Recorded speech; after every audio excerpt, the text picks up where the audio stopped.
জায়গাটা একটু গোলা গোলা তো এই জন্য সমস্যা, বুঝছেন? মানে লাইটের আলোটা পুরো পড়তিছে। হ্যাঁ, এবার ঠিক আছে। ভাইয়ের নাম কি? খায়রুল ইসলাম, হায়দার আলী ভাই। খুব সুন্দর আইটেম আপনার ভাই, আমরা দেখে পাবলিক খুব মন খুশি হয়ে গেছে, বুঝছেন? অনেক সুন্দরভাবে বানাচ্ছেন। আপনার এই মেশিনটা কি আমাকে দেশি নাকি বাইরের? চায়না।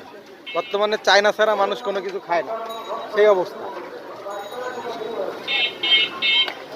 এই যে দেখেন কিভাবে আলুটা সুন্দরভাবে তৈরি হচ্ছে, চিপস।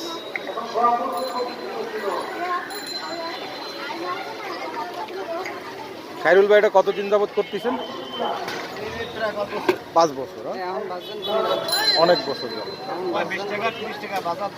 আমাকে সুমন ভাইয়ের টাটকা একটা ভাইজে দেন, যাতে ভাই খাই আপনার জন্য দোয়া করে বেশি বেশি করে।